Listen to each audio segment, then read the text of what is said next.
So we've had a little time to reflect on that series against Milwaukee and how that unfolded and the future of the Cubs, which is certainly unclear with free agency and the offseason, which is started right now in Chicago. We're going to talk about that.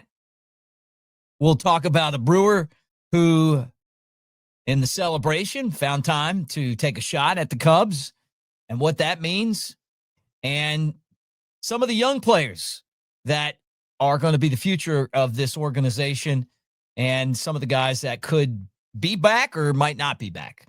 Just kind of look at potential free agents, how all that shakes out. But anyway, thank you guys for being here. Like, subscribe, thumbs up. Let's get this party started. Go Cubs.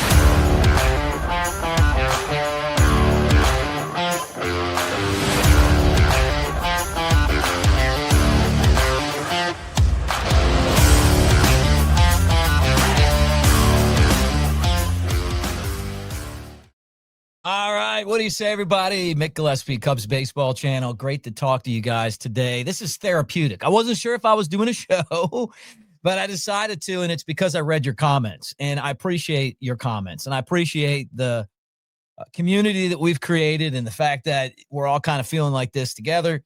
I was going, hey, if nobody watches the show, I'm not going to do another one for a couple of days. I was going to take a couple of days off, but you guys, again, stepped up, and I appreciate you so much. So let's get this thing started. Now, I want to start with this, and I hate going with the negative first, but we're going to remember you, William Contreras. How about in the post-game celebration, he's mocking Harry Carey, but he's saying the Cubs lose, and he's got the L flag out there during the Brewers celebration on the field. It's hard to be a gracious winner. I mean, it just is, right? And I know his brother, and I like him a lot, and I'm sure that William's a good guy too. But I didn't like that. I don't think any of us like that. I get it.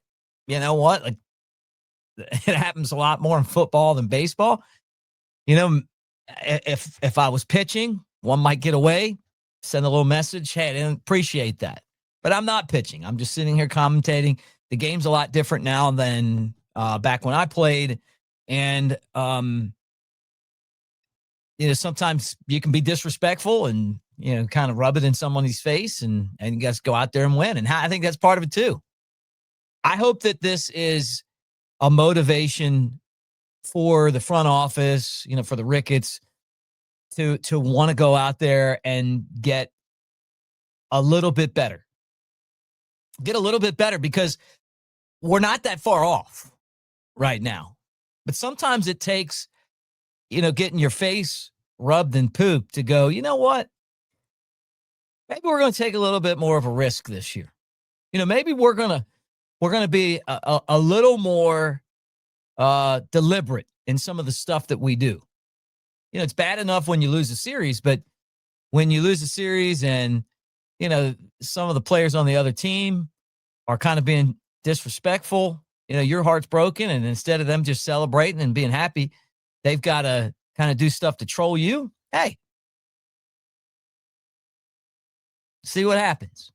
We'll see what happens. First, they got to deal with the Dodgers. They actually played the Dodgers really well in the regular season. Their pitching was great. Now they're banged up. They don't have a lot of pitching. Cubs didn't have a lot of pitching. Dodgers have a lot of pitching. And they got Shohei Ohtani, and they got Mookie Betts, and they got, but that doesn't mean anything. Brewers could beat them. You get down to one series, you need 4 wins. So we'll see what happens. But I thought that was kind of okay. So here's an Instagram, where you're going, the Cubs lose, like Harry Carey, and then you got the L flag, and I'm like, okay. All right, gets my juices flowing. Kind of helps me pick the team I'm going to cheer for next round. So anyway, what do you guys think? Does that bother you, or do you care? Second thing I wanted to talk about, Pete Crow-Armstrong was very honest about the roster construction year to year. Now, he's only played 2 seasons in the major leagues, and he was kind of talking about in the post game Just how, hey, in 2 years, I know that things look a lot different. Remember, Matthew Boyd went into a press conference and, basically got emotional talking about how much he really loves this team. Pete Crow-Armstrong said it was a really great year, enjoyed this group a lot. He's like, I've had 2 full years up here. There's been a lot of turnover, meaning roster turnover. So expect the same exact to come back. Don't expect the same team to come back. I don't think that would be the right assumption to make. I mean, that's the truth. I mean, that's the way baseball is. 2017 Cubs weren't the 2016 Cubs. And if there was ever a team where I wanted the whole group back, it was them. I would have loved to have had Dexter Fowler leading off. In his career, he ended up going to the Cardinals. He was okay. He was a decent player, but it would have been nice to have him, because taking him off the Cubs to me was one of the things that I felt like was different, just seemingly a lot different from 2016 to 2017. And I don't know if it would have made that big of a difference, but I feel like it would have, right? Because they got pretty close, but things happen. Guys retire, off that team. John Lackey, hey, I'm done. Sometimes you need an old gunslinger, on the pitching staff. Been there, done that. I'm going to do it one more time. You guys either do it the right way or you're going to have to answer to me. Maybe the Cubs could go out and find somebody like that. It's going to be interesting to see what they do in the offseason to try to make this team better. So, right off the bat, Kyle Tucker is, and we're going to talk about him in a second, kind of the headliner of guys who are free agents. But, some of these guys that they traded for at the deadline or they picked up are free agents. I'm not even going to name them all, but, Taylor Rogers and Michael Soroka, I would not sign him. Ryan Brasher, you remember him. Drew Pomerantz, I would love to have him back again. Carlos Santana, I forgot he was on the roster, but he'll be a free agent. And then a couple guys to keep an eye on, Shōta Imanaga and Andrew Kittredge. Both have club options. If I'm the Cubs, I'm picking up both of those options. I thought Kittredge, even though he wasn't perfect, the guy's a bulldog. He can pitch every day. And in this age of baseball, there's not a lot of guys that can do that. Not a lot of guys can go out there and pitch 3 or 4 days in a row. Just doesn't happen. So he did that in the postseason. He seems like he's always available. And if I'm the Cubs, I'm probably going to sign him. And you got to or pick up the option. And I think with Shōta Imanaga, I mean, I know he didn't do great down the stretch, but you still got to pick it up. I mean, you got to have him on the staff next year, right? And you start to look at the staff, and it's like, okay, with Justin Steele, Shōta, Cade Horton, that's a pretty good punch right there. Matthew Boyd, those 4 guys, Jameson Tyone, that's a rotation. And then the thing that I got to give them a ton of credit for when it comes to starting pitching is that they went out and had some backups. Colin Ray being one of those guys. Colin Ray ended up being a really instrumental part of the team, and he wasn't even in the starting rotation at the beginning of the season, but did the things that they asked him to do, and you got to have guys like that. So even if they didn't go out and spend a ton of money, but if Baltimore would have kind of followed suit on some of that stuff, they probably would have been able to withstand some injuries to their pitching, but they didn't. Cubs did. They were very deep when it comes to just having arms, and it paid off for them. I mean, you just can't lose Justin Steele and Cade Horton, who was your best player in the second half of the season. And, it's just so many injuries, and then have Shōta pitch like he did. And it's a shame, but that's the way that it goes. Now, what are the Cubs, and I said this on the last show, what are the Cubs going to do in the offseason to try to follow up what they did last offseason? Are they going to have that same sense of urgency? They made a deal for Tucker, and if making the playoffs and winning 4 games in the postseason was their goal, they reached that. But now you're facing the fact that the guy is a free agent, and you don't know if you're going to be able to bring him back or not. And he talked about things and the post game, and he's like, well, we'll see what happens. When asked about coming back to the Cubs, I don't know what the future is going to hold. And he was, look, he said it was an honor playing with these guys, and he wishes everyone best of luck, whether it's playing next year with them or not.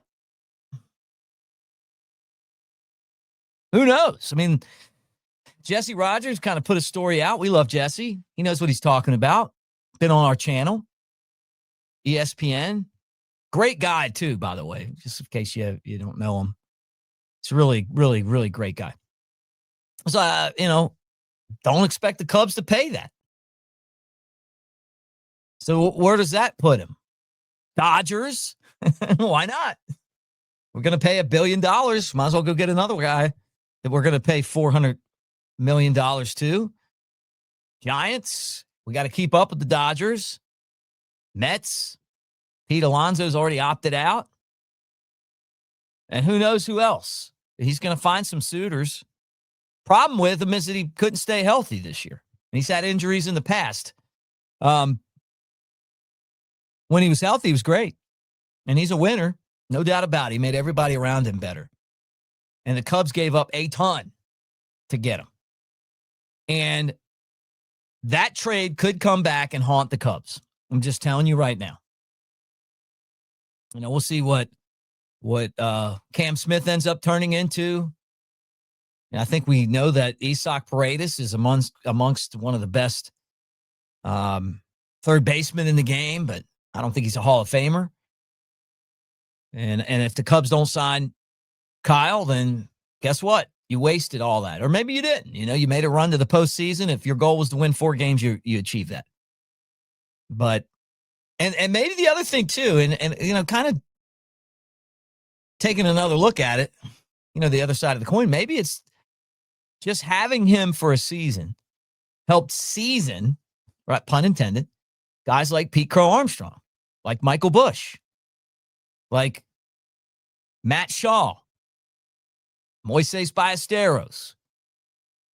We didn't get to see enough of him or of Owen Casey, but, maybe just having him on the roster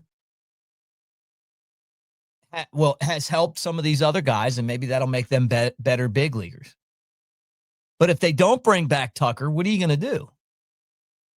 Are you going to go out there and try to strengthen the roster? If it was me, I would have that picture of William Contreras with that L flag, and I'd put that in my office, and I'd pin it up, and I would use that every day as motivation. How am I going to kick the crap out of them next year? Because it's a tough division. Pirates, ton of young players. Eventually, they're going to figure it out. Reds snuck into the postseason, but they got talent. Brewers, I don't know how they're doing it, but they're doing it. And so you got to face those teams all the time. Then there's the Cardinals, but somebody's got to be kind of a last place team. I look at them and I go, what direction are they going? But as a lifelong Cubs fan, I feel like we've been there before, so I don't want to pick on them too bad. It's kind of remind me of some of those Cubs teams from the past, where you, at the beginning of the year, like, what are we doing here? Cardinals are kind of that team, but the rest of the teams in the division, I think, are up and coming. So the Cubs are going to have to do some stuff to get better, and the good thing is that most of this roster, they're going to retain. They're going to lose some guys. The other thing, though, is, and I said this, and I mean it, there's some guys that have no trade clauses that have no business with a no trade clause. Because if I had the ability to trade them, I would do it. And try to get better in those positions. That's just a fact. And it's not anything personal, but there's resources that are going to guys that I feel like are just too inconsistent. And I think that they should take those resources and those positions and use it for young players, maybe platoon guys. instead of what they're doing right now. Because what they're doing right now doesn't feel like World Series to me in a couple of those spots. And it comes down to going out and finding the pieces that are going to work with the young players on this team. And that's to me, that's where the future is. Michael Bush, the future. Pete Crow-Armstrong, the future. Matt Shaw, even if he doesn't play third, the future. Nico Horner, second base, the future. They've got Dansby signed for a long time. He's not going to hit, so you got to find somebody to, you want a lineup where he bats ninth. Because he does a lot of great things with the glove. I mean, look at the way he played in that San Diego wild card series, right? So he's going to be around. But some of these other guys, if I'm them, I'm being creative. I'm going to try to find a way to turn that catcher's position into a star. When's the last time the Cubs had a star at catcher? Would it be Williams' brother? But he had issues. And kind of got crazy, and they traded him, according to reports, breaking iPads, and we saw him screaming this year. Maybe the Cubs got rid of him in the nick of time, but maybe they go out and get a catcher, a star catcher. Maybe they trade somebody and that you don't expect, like a Nico Horner, and you move Matt Shaw to that spot, and then move somebody to third. I don't know. I'm not saying I love Nico. I'm saying I want to trade him, but what I'm saying is that they've got to do something to get this thing to the next level. And I think that's going to be interesting to watch in the offseason. So, it's building around this core. And then the other thing you got to remember too is you got to look in your minor leagues and figure out what you have and what you don't have and how to get those guys to the big leagues. You just looking back after the way that the season ended, my biggest gripe was that it was like they were playing the contracts and not playing to results. And I can't stand that. That to me is one of the biggest issues I have with Major League Baseball. Just to go ahead and throw it out there, a couple days after the season, is that these guys get these contracts and all of a sudden it's like, hey, we're playing this guy whether he's good enough or not, because we're paying him. And I think that's complete crap. You got to get your team to the point where the person that's the hottest person, the person that's contributing the most, is playing. You got to have competition for positions and not a contract for positions. So, and that's why baseball's popularity is going this way. And I think all of us can agree on that. Even Cardinals fans. It's like you get a big contract, like you go out and sign Tucker, you give him $400 million. Who knows what you're going to get? You may get Vlad Guerrero Jr., who's been pretty dynamic in the postseason. But you might not. You might get somebody that decides that they don't, maybe you get Chris Bryant, and as we love KB, but, gets an injury, and you're paying a lot of your payroll to a guy that doesn't even help you anymore. So combination of big, long, guaranteed contracts, and then players being gifted positions. I think the best example was Jason Hayward. Jason Hayward wasn't even good enough to be on the roster, and he started every day. He's paid to start every day. Yeah. Well, you know what? He was terrible. And if the Cubs had a right fielder that was producing for some of those seasons, maybe they would have had more success. I mean, who wouldn't want a guaranteed contract? Give me a guaranteed contract. I'll take it. Wonder if my shows would be as good. Anyway, that's it. I wanted to throw a show out there for you guys today. If you keep watching them, I'll keep doing them. I kind of wanted to take a couple of days off, but I saw the comments and I was like, I love you guys, man. You gave me some energy. Hey, D community, make sure that you join Avenue D. That's Mick Nation. Scan that QR code and be a part of what we do. I really appreciate you guys for doing that. We gave away playoff tickets for a couple games. We got hats and shirts coming, some swag. There's cash prizes. You get to pick games. It's fun. And it's a way for all of us to stay connected. So check that out. And we'll do it again tomorrow, I guess. If you guys watch, I'll do. Who you got in the World Series? I'm going to tell you mine. Dodgers versus Mariners. That'll be an interesting one, wouldn't it? Out west, a West Coast. So I can't stand, you guys know this. I got hate mail last time I made fun of Toronto, but I'm like, there's no baseball fans. They're hockey fans. Anyway, thanks for hanging, and go Cubs.